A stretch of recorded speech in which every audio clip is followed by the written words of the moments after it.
É com uma grande alegria que a gente retoma agora no ano de 2021 as nossas discussões, os nossos temas acerca do momento família.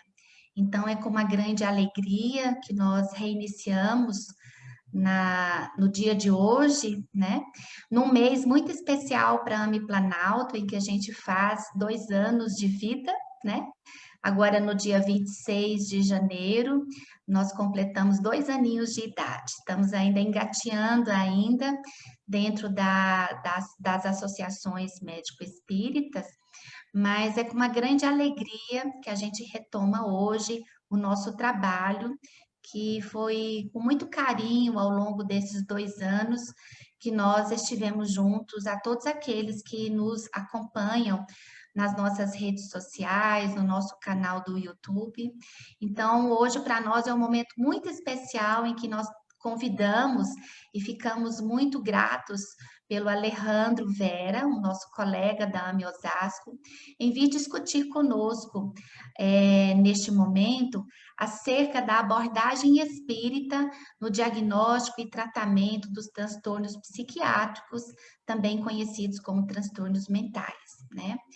Falando um pouquinho do nosso convidado, o Alejandro, ele é médico psiquiatra formado pela Unifesp, Universidade Federal do Estado de São Paulo. Ele é coordenador do Núcleo de Saúde Mental da AMI Brasil. Ele é presidente também da OMI Osasco, lá em São Paulo, e é o coordenador nacional pela AMI Brasil do projeto Prefiro Viver, que é o projeto de prevenção e pós-venção ao suicídio.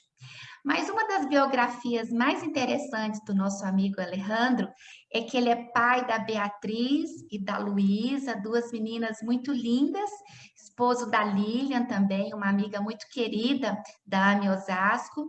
E além disso tudo, ele é um grande amigo nosso aqui da AMI Planalto e a gente se sente muito feliz, Alejandro, por você estar conosco aqui, discutindo um tema bem legal e bem específico, né, Suzeli? E um tema também muito necessário, né? Que a gente tem que debater, tem que conversar, tem que falar, tem que ajudar a esclarecer. Principalmente dentro da família, que esse é o nosso foco do nosso Momento Família. Então, meus amigos, sejam todos bem-vindos a esse retorno de 2021 no nosso Momento Família. E, Alejandro, seja muito bem-vinda ao nosso encontro hoje. Obrigado, Suzane. Obrigado, Márcia. Muito obrigado pelo convite. Parabéns, AMI Planalto, pelos 2 anos de existência. E eu achei que você ia colocar na biografia também como ponto principal o fato de eu ser argentino. Torcer aí mas aí a gente acrescenta, não tem problema nenhum. Esses nossos amigos, né, lá de baixo, vamos dizer assim, lá de né, baixo, Alejandro? lá de baixo. É verdade, é verdade. Maravilhoso. Maravilha, mas obrigado pelo convite. É super importante a gente fazer esse tipo de abordagem, em especial nesses momentos que nós estamos vivenciando. Sabemos que a questão dos transtornos mentais tem aumentado de forma muito significativa e aumentará ainda mais. Essas são as projeções para os próximos anos.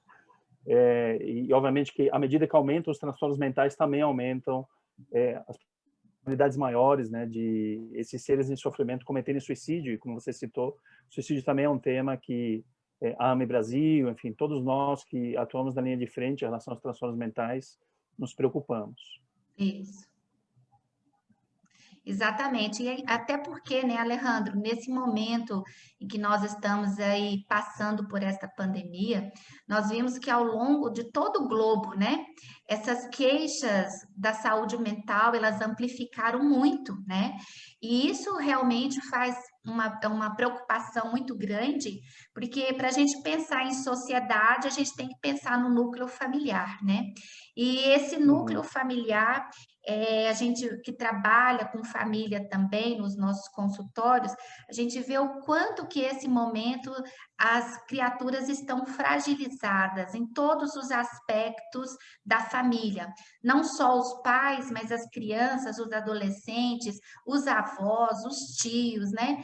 E às vezes todo mundo convive numa mesma casa, né, Alejandro? Então, realmente isso é de preocupar. Então, a gente gostaria de você fizesse as suas considerações iniciais para dar uma entrada neste nosso tema tão importante e, consequentemente, aí a gente vai estabelecendo um bate-papo. Maravilha. Ótimo. Essa questão da abordagem espírita em relação aos transtornos mentais nos leva a pensar qual é a principal contribuição do espiritismo quando nós nos deparamos com o sofrimento psíquico e emocional daquele ser que nos busca. E eu creio que mais do que tentar esclarecer ou levar ou ter um olhar, por exemplo, espírita em relação à depressão, em relação aos transtornos de ansiedade, em relação à esquizofrenia, transtorno bipolar, enfim, todos os transtornos mentais que existem, pelo menos dentro daquilo que nós conhecemos aqui na ciência dos homens, ainda tão distantes de compreender os aspectos mais profundos do ser, a maior contribuição, mais do que trazer respostas para esses diagnósticos que são compreendidos pela ciência dos homens, é olhar o ser de uma forma integral, holística, por assim dizer, né? E quando você olha o outro de uma forma integral, entendendo que ele não se reduz ao corpo físico, que é compreendido como instrumento reflexo do espírito, é entender que aquele ser se encontra inserido em um grupo. E esse primeiro grupo no qual ele se encontra inserido é a sua família, que a seguir se encontra inserida numa sociedade maior e que a seguir se encontra inserida na humanidade como um todo. Então, esse olhar da abordagem espírita permite esse olhar integral do indivíduo com seus aspectos íntimos, de transtornos que, por vezes, encontram, sim, a sua gênese no passado reencarnatório, mas não só, porque a vida é dinâmica. Então, tudo aquilo que, de alguma maneira, eu realizo na presente existência vai impactar nos meus aspectos psíquicos e emocionais hoje.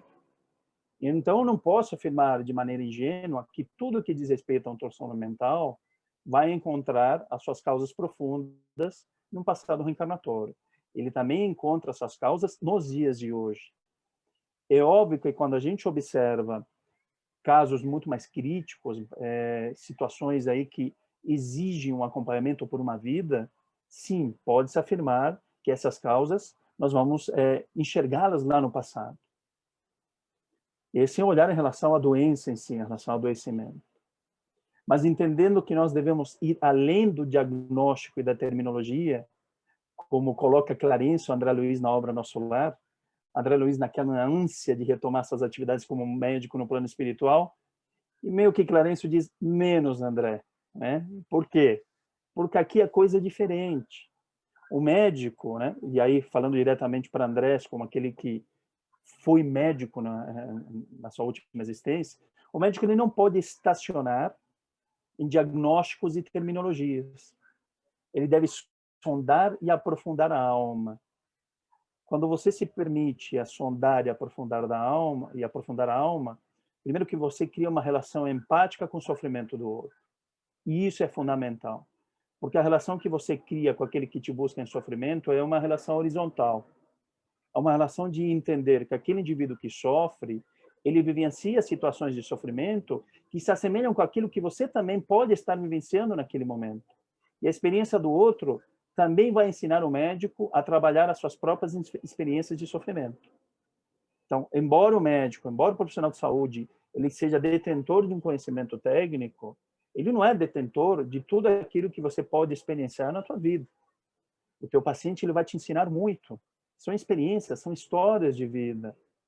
E que, no geral, obviamente, se encontram relacionadas às histórias de vida de outros seres, no qual, de um conjunto no qual ele se encontra inserido, que é a família. Então, não é incomum a gente observar que, quando existe um indivíduo adoecido, na verdade, a família, de alguma maneira, se encontra igualmente adoecida. Em algum aspecto, ela se encontra adoecida. Percebe-se que os pilares de sustentação daquele núcleo familiar se encontram enfraquecidos. O ser, por vezes, mais sensível, mais fragilizado, mais vulnerável, ele vai manifestar aquele adoecimento do todo de uma forma mais evidente, de uma forma mais concreta, em que, como médico, nós damos um nome Um nome que é importante, que é justamente o diagnóstico ou o termo utilizado, para que, de alguma forma, esse tratamento ele seja direcionado da melhor forma possível, seja prescrevendo uma medicação, orientando para uma psicoterapia, orientando para qualquer tipo de terapêutica complementar que possa auxiliar naquele momento, mas eu necessito olhar para esse todo no qual ele se encontra inserido. Se eu não trabalhar os aspectos relativos ao seu núcleo familiar, no geral, não se tem sucesso. Isso é muito claro. E à medida que se trabalha com aqueles que se encontram em uma situação ainda mais vulnerável, a família é extremamente importante, é essencial. Quando você trabalha, por exemplo, a questão da criança, né, a psiquiatria infantil, eu digo que é uma outra psiquiatria, quando comparado com a psiquiatria do adulto, justamente porque a criança, mais do que o próprio adulto, ele consegue revelar as dificuldades que se encontram naquele núcleo familiar, e não é raro, por vezes, a escola perceber uma mudança de comportamento, alguma alteração mais importante, e orientar os pais para que aquela criança seja levada, por exemplo, ao psicólogo, ao médico, enfim, qualquer profissional de saúde. E no olhar mais atento, na verdade, você percebe que aquela criança, ele está manifestando o adoecimento da família. E aí você precisa acolher esse todo. Adolescente, da mesma forma, com características que são particulares, obviamente, a essa faixa etária, e a depender do quadro instalado, as manifestações, claro, são distintas pelo diagnóstico em si, mas não só, porque cada ser humano é único.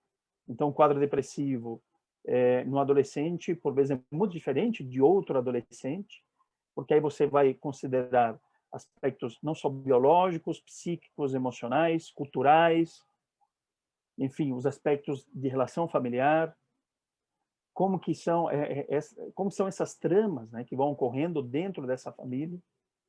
Então, tudo isso é absolutamente importante para que você possa realizar um diagnóstico que é muito mais amplo, um diagnóstico que extrapola o próprio diagnóstico em si, psiquiátrico, a própria terminologia. E eu creio que é isso a que se refere Clarencio a André Luiz.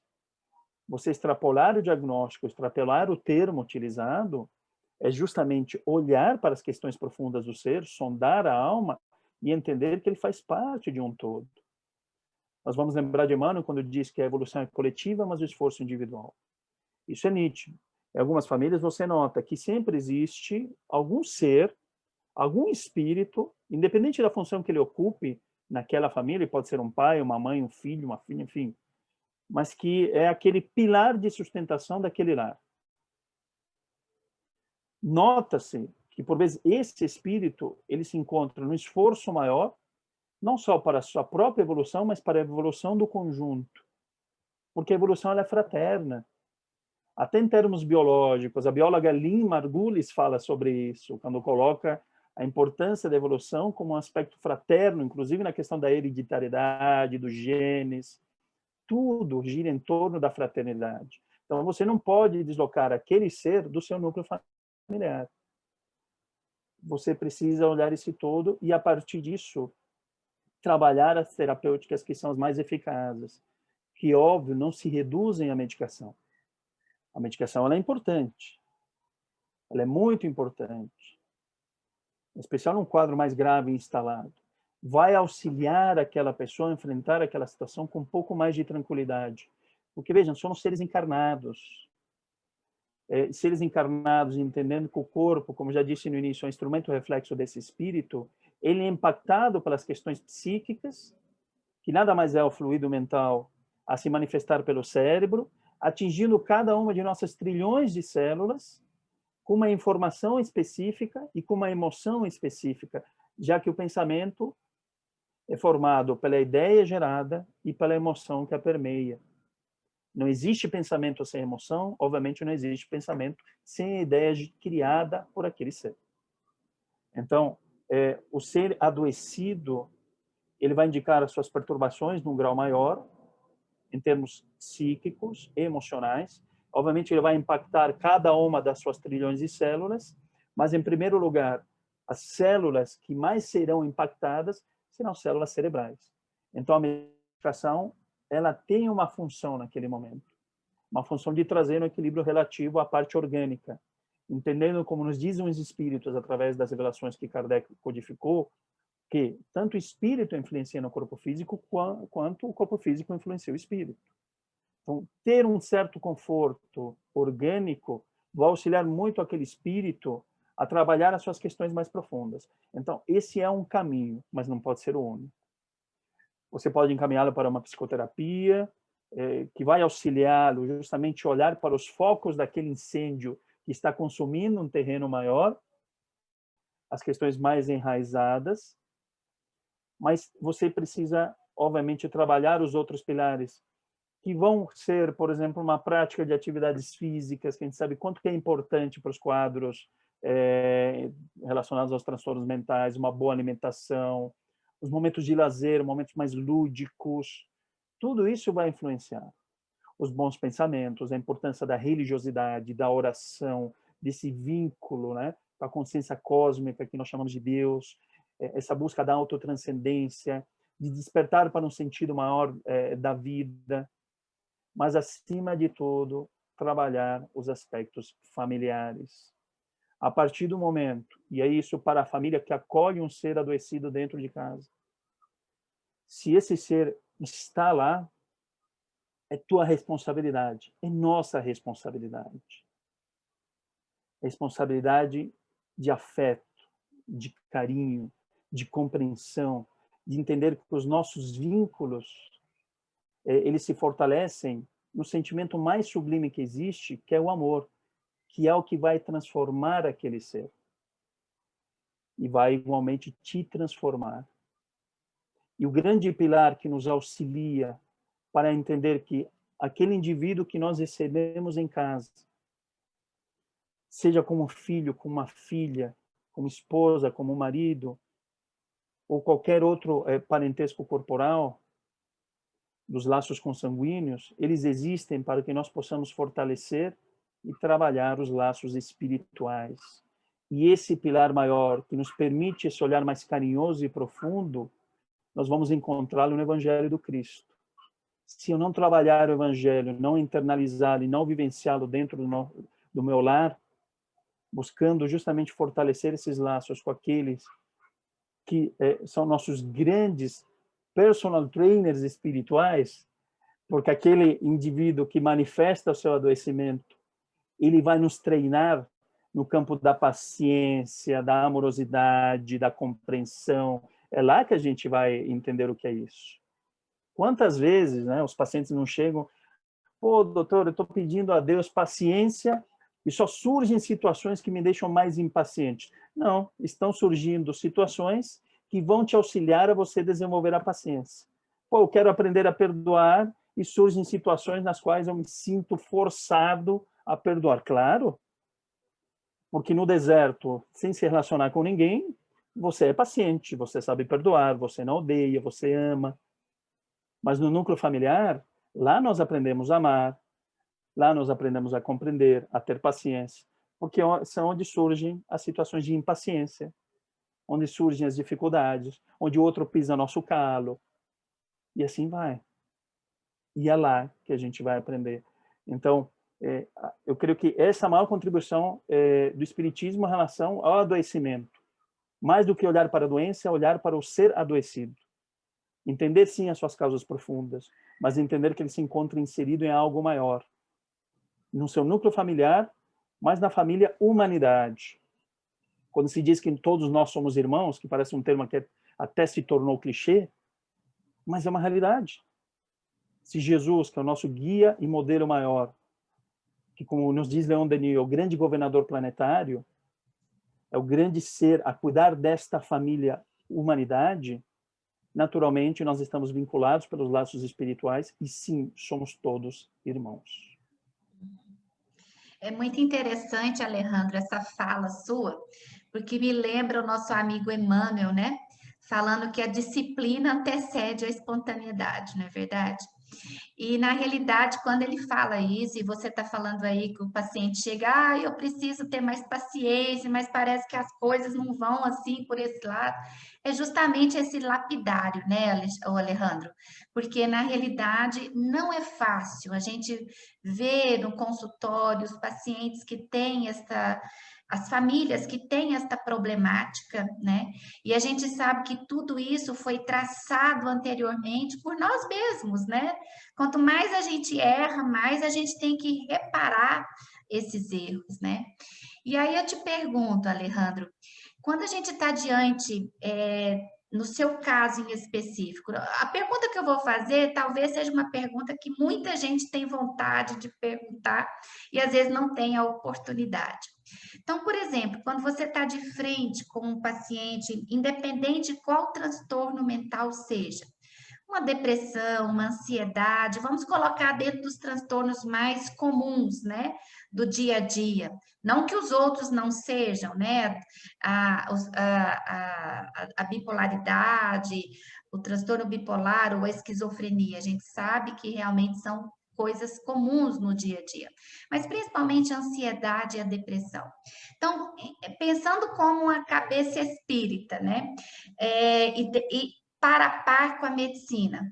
Quando você está diante de uma família com esse tipo de situação, qual é aquele ímpeto que você tem ao colher a história desse paciente, já pensando numa elaboração de um diagnóstico, né? Como é que você traz essa questão da espiritualidade para dentro do consultório? Legal, Márcia. Você tocou nos transtornos mais comuns, como depressão e ansiedade. De fato, eles são, sim, os mais comuns, são os mais prevalentes. O Brasil, por exemplo, na América Latina, é o país com o maior número de casos de depressão e ansiedade. No mundo, é o país com o maior caso de transtornos ansiosos. E, se eu não me engano, é o quinto país do mundo com o maior número de casos em transtornos depressivos. Então, de fato, são transtornos extremamente prevalentes. Transtornos dos tempos modernos, né? Porque aí, numa análise mais profunda da psicologia, a gente ficaria mais uma hora falando sobre isso, mas faz sentido pensar que, de fato, o ser ele manifesta muito seu sofrimento e materializa esse sofrimento através de diagnósticos que são realizados como depressão e ansiedade. Mas a abordagem da espiritualidade, ela se dá nesse todo, assim. Por vezes eu divido com alguns colegas que, depois de um tempo de formado, com certo manejo na parte técnica daquilo que você já entende de que pode prescrever, os primeiros 10, 15 minutos você já tem mais ou menos uma ideia de que transtorno é aquele. Obviamente que existem situações muito complexas e tem a necessidade de você fazer algum tipo de diagnóstico diferencial, e aí em algum momento você citou o transtorno bipolar, e é um dos diagnósticos diferenciais que você deve fazer quando alguém chega com um quadro depressivo, enfim. Mas nos primeiros 10, 15 minutos você já tem uma ideia, e até da maneira como você vai medicá-lo, né? Qual o tipo de remédio que ele vai utilizar. Nem que seja naquele primeiro tratamento, às vezes pode ser um pouco mais desafiador se o paciente já tomou algumas outras medicações e, teoricamente, não deram certo. Todo o resto, numa hora de consulta, em algum momento que você está disposto a ouvir a história do paciente, quando ele relata a sua biografia, ele está relatando tudo que diz respeito ao ser, tudo que diz respeito ao espírito. É óbvio que quando você faz a abordagem da espiritualidade enquanto sentimento religioso que vincula ao mais alto, é um dos itens que se encaixam dentro daquele ser que é muito mais amplo. Então, a depender da pessoa que está na tua frente, e por vezes pode ser um ateu, um agnóstico, ou, enfim, alguém que não crê em Deus, não segue nenhuma religião, mas você pode fazer abordagens da espiritualidade sem tocar no termo espiritualidade e sequer sem falar em Deus.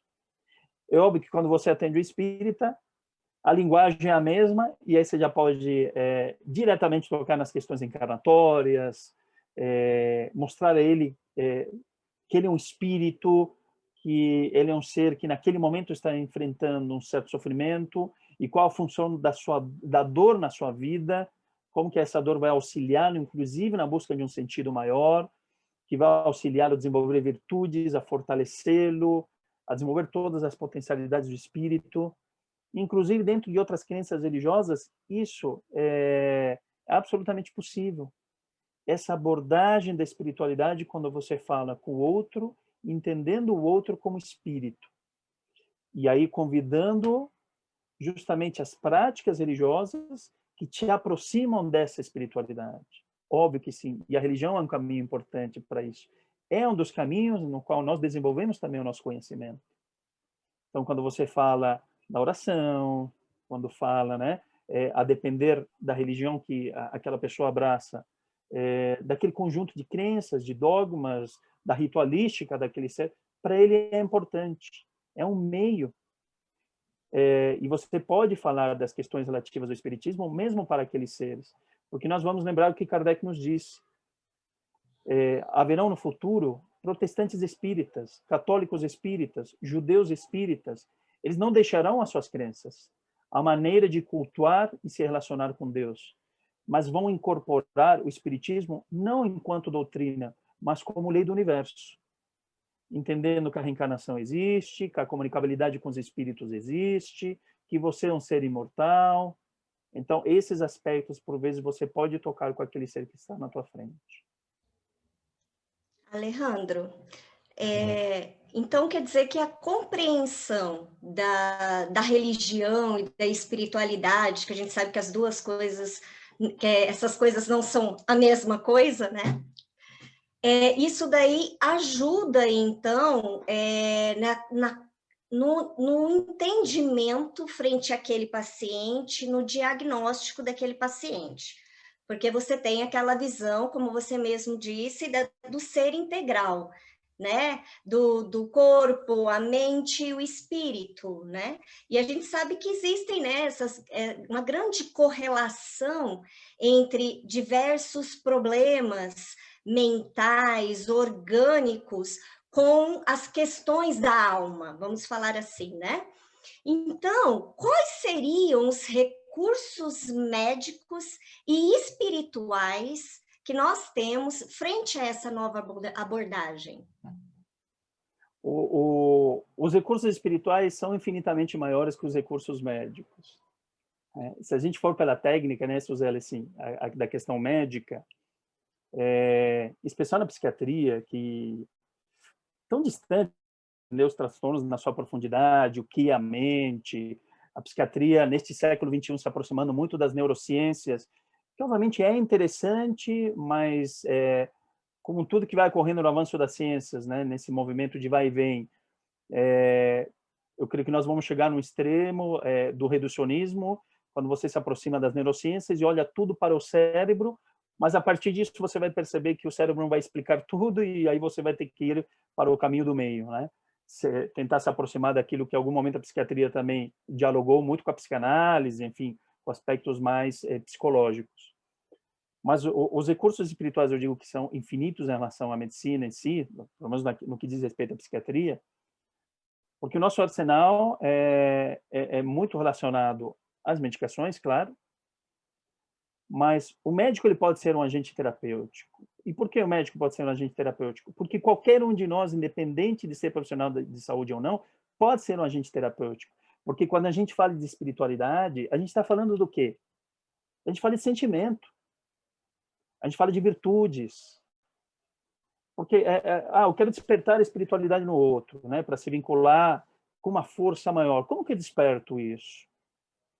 Eu desperto através da empatia, através da caridade, através da fé, através do amor. Então, um vínculo que você cria com o teu paciente nessa relação horizontal, descendo do pedestal, entendendo que aquele outro que está na tua frente, algum dia eu digo, no outro momento encarnatório, esses papéis podem se inverter. Isso pode acontecer. Ele, no futuro, ele pode ser o teu médico e você o teu paciente, o paciente dele, né? Por quê? Porque esses papéis que nós ocupamos, de fato, eles são transitórios, mas para que nos levem a desenvolver algo muito maior, que são sentimentos. Então, é nítido que quando você estabelece um vínculo afetivo com o teu paciente, obviamente, né, respeitando os limites, mas sabendo que naquele momento você precisa acolhê-lo com aquilo que de melhor você pode oferecer, você desperta no outro o que existe de mais sagrado, que é o sentimento de amor e respeito. E isso é terapêutico para o paciente. Ele está renovado. Ele vai aceitar tomar medicação. Ele vai aceitar tomar medicação entendendo que nós temos dados que indicam que mais de 60% dos pacientes portadores de transtornos mentais não tomam remédio. Quando você chega à esquizofrenia, né, Márcia, que você citou em algum momento, mais de 90% dos pacientes não faz uso adequado das medicações. Só perde para quê? Para dieta, que ninguém segue. É quase 100%. Né? Então, quando você estabelece esse vínculo, e aí o profissional de saúde como agente terapêutico, ele vai confiar em você.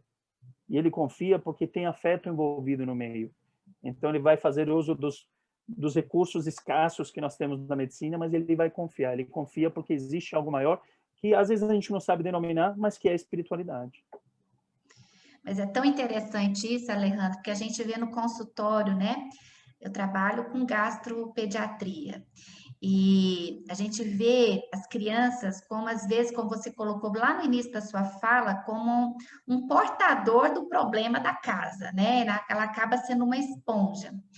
Mas pensando um pouquinho nisso e também pensando nessa questão do diagnóstico e desse acompanhamento, que você vê que quando você estende a mão, aquele paciente que está precisando, ele pega com sofreguidão, mais ou menos expressando assim, graças a Deus estou achando alguém que está entendendo o que eu estou sentindo, né? Porque, infelizmente, né, Alejandro, a indiferença hoje interpessoal, ela aumentou muito numa escalada muito grande, né? Então, às vezes, aquilo que dói em mim, eu posso ter alguém observando, mas parece que não toca nele. E às vezes ele se afasta justamente pelo medo de se envolver.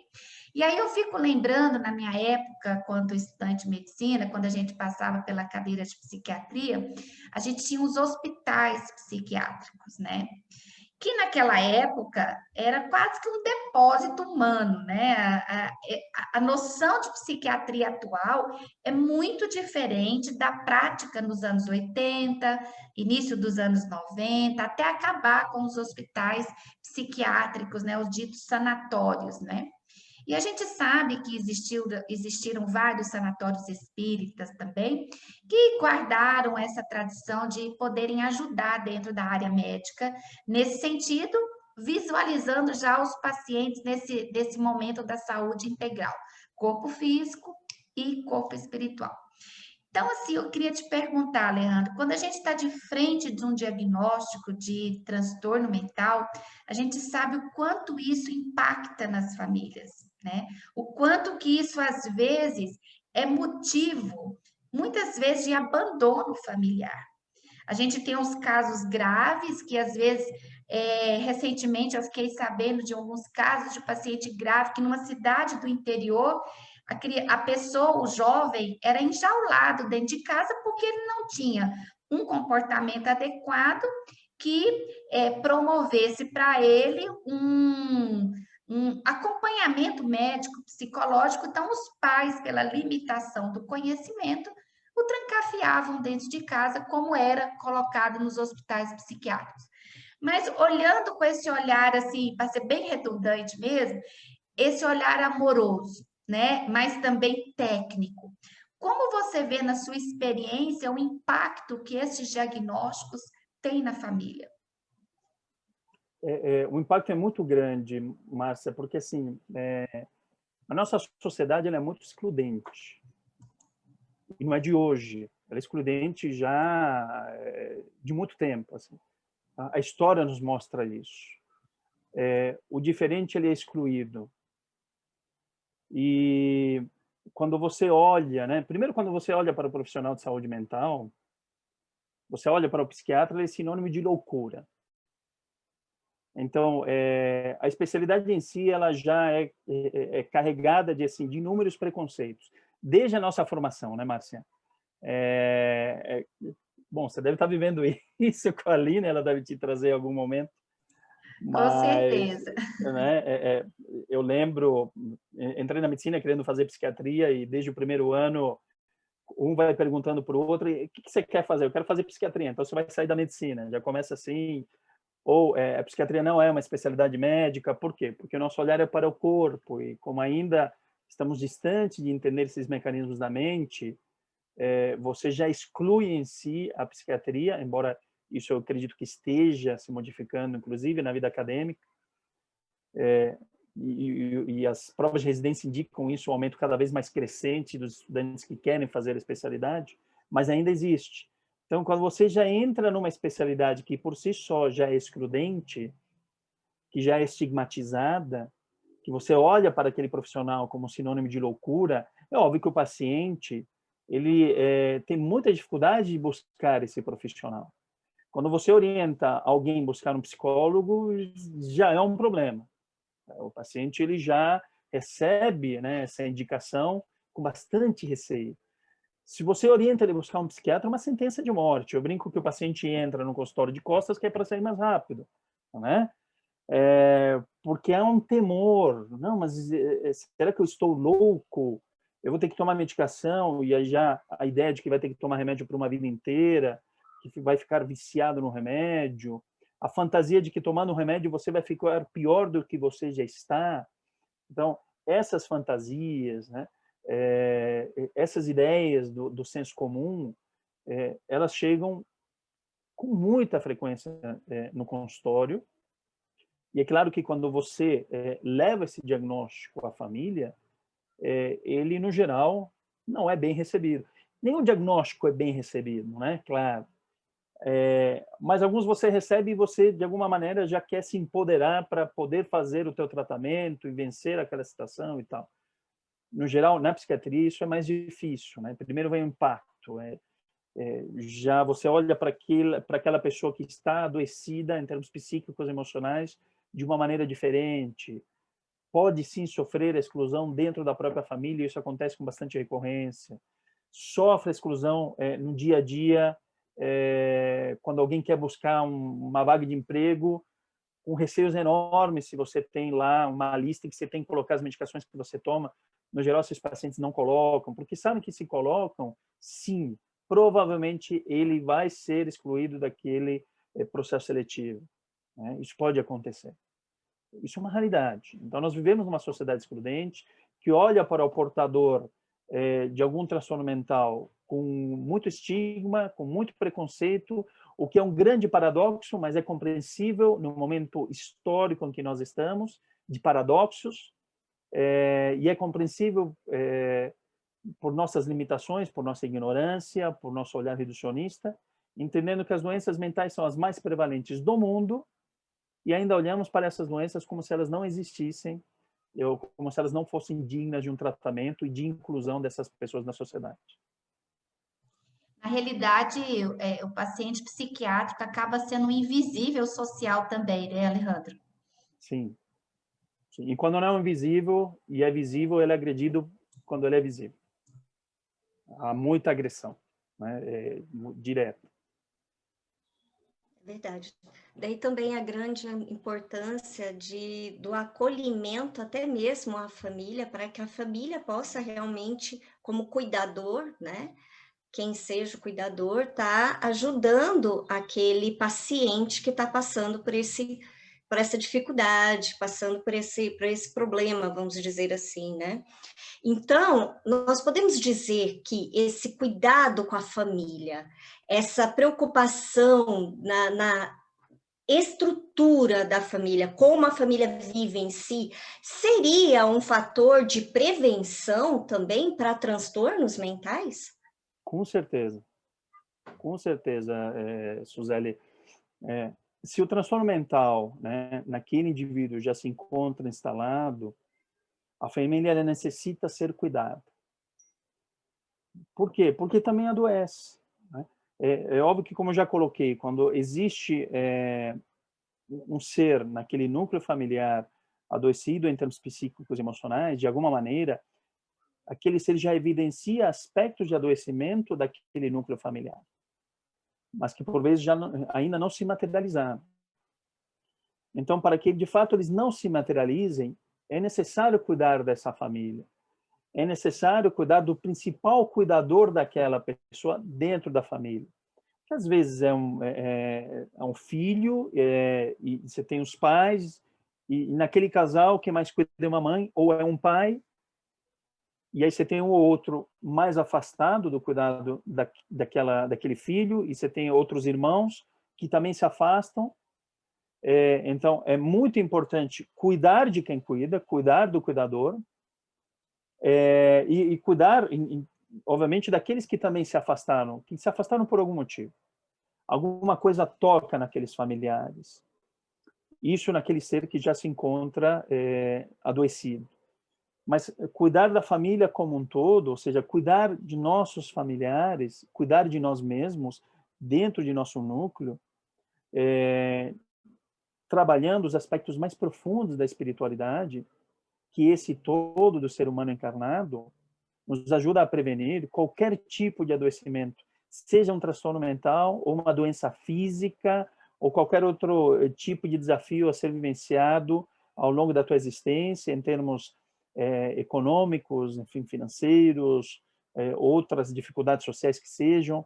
Então, sempre que você fortalece a família, você previne situações mais complexas no futuro. E se você precisa vivenciar aquelas situações por alguma questão do teu planejamento reencarnatório, a família se encontra fortalecida para enfrentar aquela situação.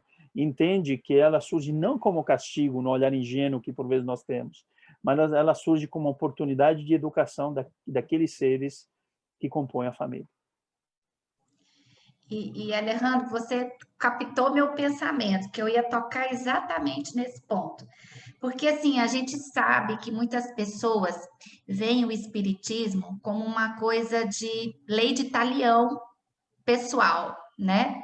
Então, eu errei, então eu vou passar por uma prova ou por uma expiação para resgatar aquilo que eu fiz de errado. Né? E isso, dentro do meio espírita, no movimento espírita, a gente sabe que isso persegue essa situação mental, persegue muitas criaturas achando que um transtorno mental, principalmente as esquizofrenias, as paralisias cerebrais, o autismo, geralmente está vinculado com lei de ação e reação. Né? Então, eu queria que você continuasse a complementar isso que você veio falando pelo final, já tentando esclarecer as pessoas que as coisas não são necessariamente nessa tônica, porque senão fica aquela justiça divina como punitiva à la lei mosaica, né? Ou seja, eu fiz algo de errado, então obrigatoriamente eu só posso expiar se eu fiz isso, se eu fiz aquilo. Então, eu queria que você colocasse para a gente, Alejandro, continuando já a sua fala que você estava terminando aí de responder a Suzeli, a respeito dessa temática. Sim, Márcia, nós ainda mantemos uma visão muito infantil em relação a vários aspectos da doutrina espírita. E a lei de ação e reação, causa e efeito, é uma dessas que a gente reduz muito e a transforma na lei de talião, no olho por olho, dente por dente, ou tudo é obsessão, e aí tudo eu desloco para o olhar do invisível, e aí eu transfiro as minhas responsabilidades, porque eu faço tudo isso porque eu estou sendo influenciado 24 horas por dia por um espírito, sim, por você mesmo, né? Mas a gente sempre olha para uma ingerência de um terceiro e tal, ou aquelas histórias, né? Precisamos aproveitar a encarnação, isso é óbvio, né? Mas porque é muito difícil reencarnar, como se reencarnar fosse uma espécie de concurso público, né? Você faz a prova hoje, aprovado, e te chama daqui 2, 3 anos. É reduzir demais a inteligência divina, né? Sendo que as oportunidades são infinitas. Se algum momento houver alguma dificuldade de reencarnar nesse planeta, da maneira como as coisas estão andando, algum lugar você vai reencarnar, né? Ou você vai continuar evoluindo no plano espiritual e aprendendo, porque lá a gente não vai passar férias, né? A verdadeira vida. Então a gente precisa romper com isso e espiritualizar o nosso olhar e entender que Jesus reencarna para trabalhar na nossa relação com Deus Pai, não com Deus da guerra, não com Deus da vingança, com Deus do olho por olho, dente por dente. Jesus veio à Terra para trabalhar na nossa relação de filho com pai, né? De sermos humildes perante a paternidade, de aprender a pedir perdão. Isso é um ato de humildade do filho em relação ao pai. Porque, em essência, Deus não perdoa porque não se ofende. Mas é você trabalhar a tua relação com aquilo que é sagrado e entender que as oportunidades são infinitas. Ação e Reação é o nome de um livro, de André Luiz, e que é um livro fantástico. E para quem tem algum tipo de dúvida em relação a como essas leis funcionam, precisam estudar e meditar essa obra. Não você ler simplesmente como se fosse um romance. Porque o que os instrutores espirituais nos ensinam lá a respeito de ação e reação, aprofundando ainda mais todo o conteúdo das obras básicas que Kardec nos traz, é uma coisa fantástica. E mostrando justamente os instrumentos pedagógicos da divindade. Entender que somos, sim, os maiores responsáveis para as dificuldades maiores que acontecem em nossa vida. E que bom que é assim. Porque se não fosse, eu só seria feliz o dia que um terceiro quisesse. Então, se eu sou responsável maior pelo meu adoecimento, eu também terei a oportunidade de encontrar a minha cura, porque eu tenho potencial para isso.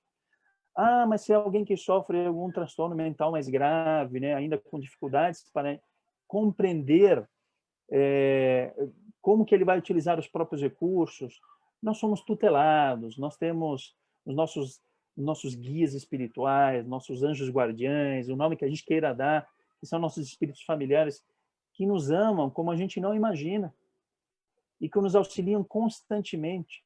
Estamos inseridos, por vezes, dentro de uma família que, mesmo com as dificuldades, se comprometeram a estar conosco, caminhando lado a lado, para que não estejamos abandonados à própria sorte. Mas se alguém estiver vivenciando uma situação como essas, que nós sabemos que existe, porque a gente está falando de exclusão, e a exclusão, sim, é uma marca desta nossa sociedade, e essas exclusões existem, sim, por vezes na própria família, em que às vezes aqueles membros, lamentavelmente, não abraçam o compromisso assumido antes de terem reencarnado, nós temos Deus, aquele que nunca nos abandona, porque é impossível. Esse é um conceito filosófico da doutrina espírita, a imanência divina. Deus está em tudo e em todos. Ele habita toda a criação. Deus está em mim e eu o reflito. Deus está no ar que eu respiro, na natureza como um todo. Deus está nestes meios em que a gente consegue hoje se comunicar. Então, em Deus estamos, Deus nos movemos, nos diz o apóstolo. Então, nessa situação, ainda que eu me encontre ou me sinta só, eu nunca estarei só. Porque não tem como a criatura existir sem a presença do divino dentro de si. Alejandro, então nós estávamos falando dos espíritas, então vamos voltar um pouquinho lá para a casa espírita. Como a casa espírita pode auxiliar aquele que adentra as suas portas e que apresenta qualquer dificuldade, qualquer transtorno nesta área? Como que a casa espírita pode auxiliar esse irmão e, assim, consequentemente, está auxiliando o trabalho do médico que acompanha o tratamento dele?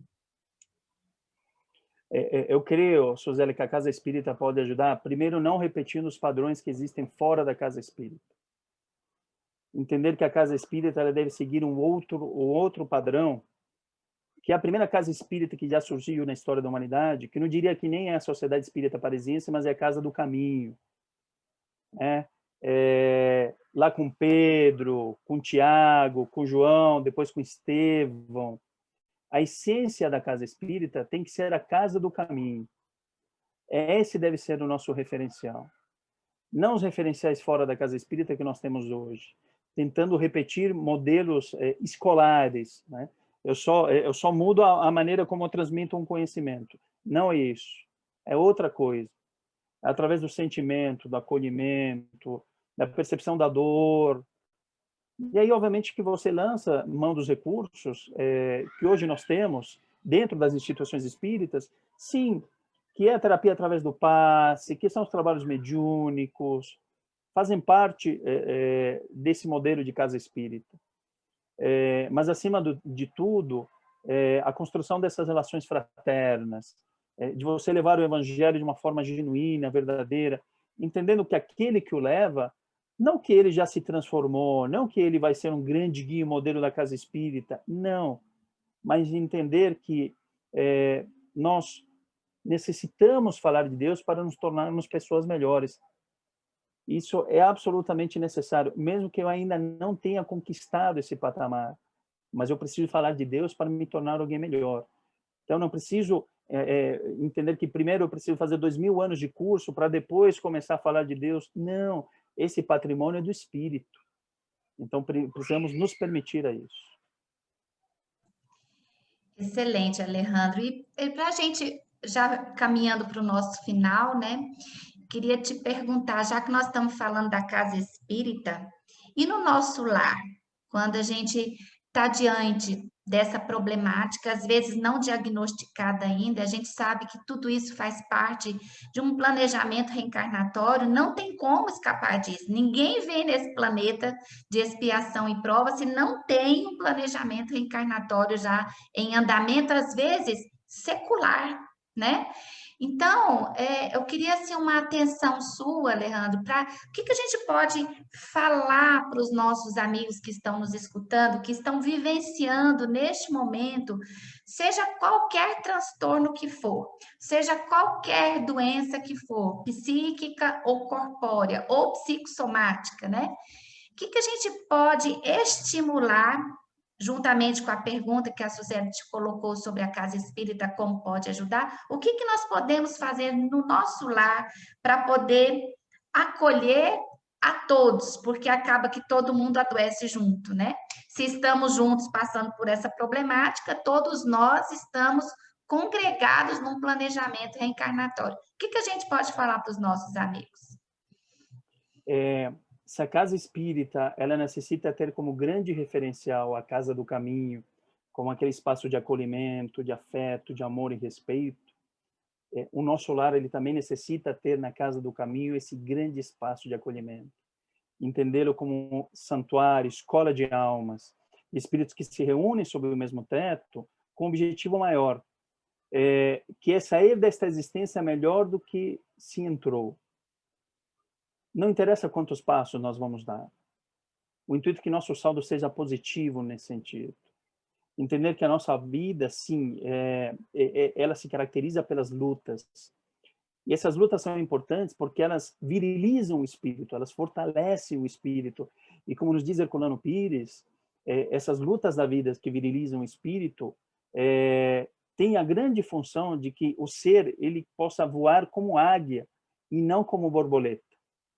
Então, a dor, ela tem a função de fortalecer o indivíduo para que ele possa observar as suas próprias potencialidades. Se nós estamos vivenciando situações dolorosas em casa, fortalecer na fé, mas na fé humana e na fé divina que nos diz o Evangelho.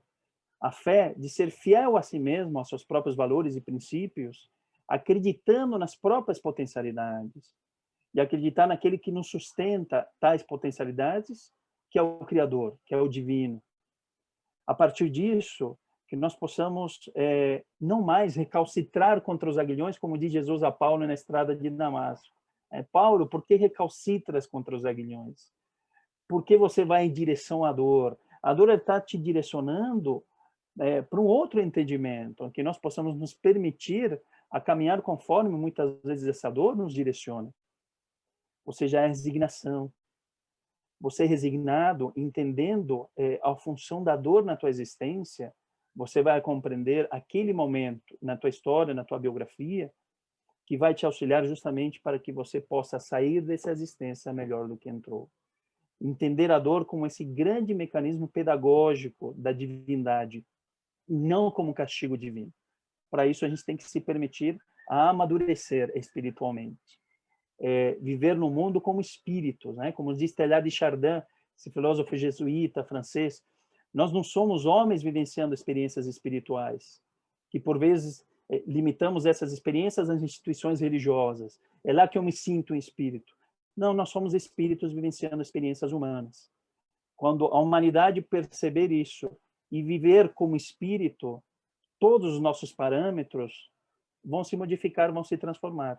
E, de fato, nós vamos seguir o nosso grande guia e modelo. Alejandro, eu ia te fazer uma pergunta, mas você já me respondeu. Eu falo da preocupação, né, da gente nessa questão de procurar o nosso bem-estar espiritual, que foi tudo que você acabou de dizer para a gente. Não, e outra coisa, né, Suzeli, o tanto que ele está alinhado com Paulo de Tarso, né? Porque a AME Planalto, Alejandro, você que já foi no Paulo de Tarso, a casa que nos Já foi. recebe, né? Então, a nossa Maravilha. dirigente lá, a Verônica, quando ela vê esse momento família, ela vai ficar extremamente feliz, porque Casa do Caminho é Paulo e Estevão, não tem jeito. É verdade. Não tem jeito, não tem É jeito. verdade. Mas olha, Alejandra, a gente gostaria muito de te agradecer por essa oportunidade de você estar conosco. É sempre um aprendizado conversar com você. E já fica o convite para a gente poder ver uma nova data para a gente falar sobre suicídio, né? Porque quando nós falamos em transtorno mental, a gente não pode deixar de lado a questão da ideação suicida, esse sofrimento tão intenso que a criatura às vezes carrega, porque não consegue visualizar uma luz no final do túnel, né? E, consequentemente, esses transtornos mentais também fazem parte dessa caminhada, né? Desses nossos irmãos que, por desespero mesmo, eles acabam atentando contra a própria vida. Então, já fica o convite para a gente poder conversar um outro momento acerca dessa temática também muito importante. Eu queria deixar com você, então, as suas palavras finais para os nossos amigos da Planalto que nos acompanham, né? Para a gente poder já finalizar esse nosso encontro que passou muito rápido. Quando eu estou vendo aqui, já deu tempo, né? Então, com você a palavra para a gente poder finalizar e depois a Suzeli termina para a gente. Ok, primeiro quero te agradecer, Márcia, agradecer a Suzeli por esse momento. Na verdade, estar com a AME Planalto é estar em família, né? Enfim, tenho um carinho enorme por vocês, por essa AME que, como você disse, está iniciando a sua trajetória. Em Osasco não é diferente, em março nós vamos fazer 6 anos de idade, então ainda estamos na primeira infância, né?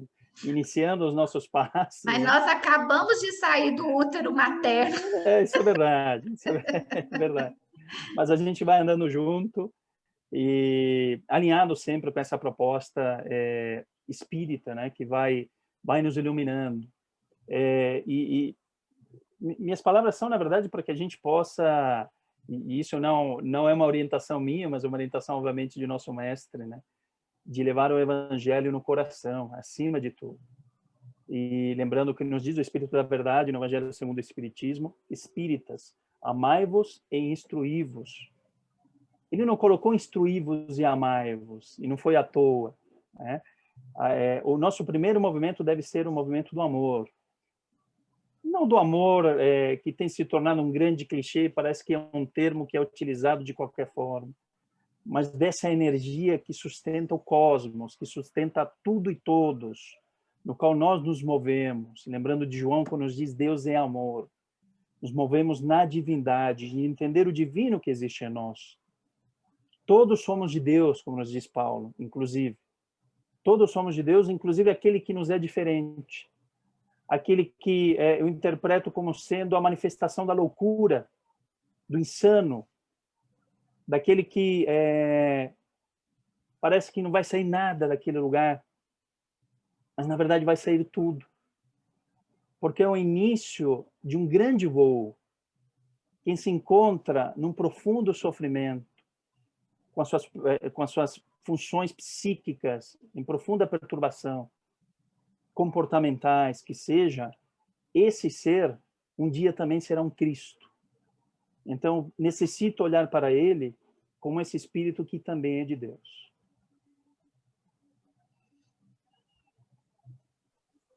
Bom, então, Alejandro, nossos sinceros agradecimentos por estar conosco aqui, falando um pouco desse tema tão importante. Fica realmente o nosso convite futuro, né, Márcia? A gente não vai perder a oportunidade de deixar todo mundo aí com gostinho de quero mais. Agradecer aos amigos que também estão aqui conosco, nos acompanhando, lembrando a todos para que se inscrevam no canal da AME Planalto, né? Ativem as notificações para que sejam sempre por dentro dos nossos novos vídeos que são colocados na nossa página, tá? E o nosso Momento Família vai terminando por aqui, Márcia? É isso mesmo, pessoal. Um grande abraço a todos. Alejandro, mais uma vez, gratidão por você estar aqui conosco.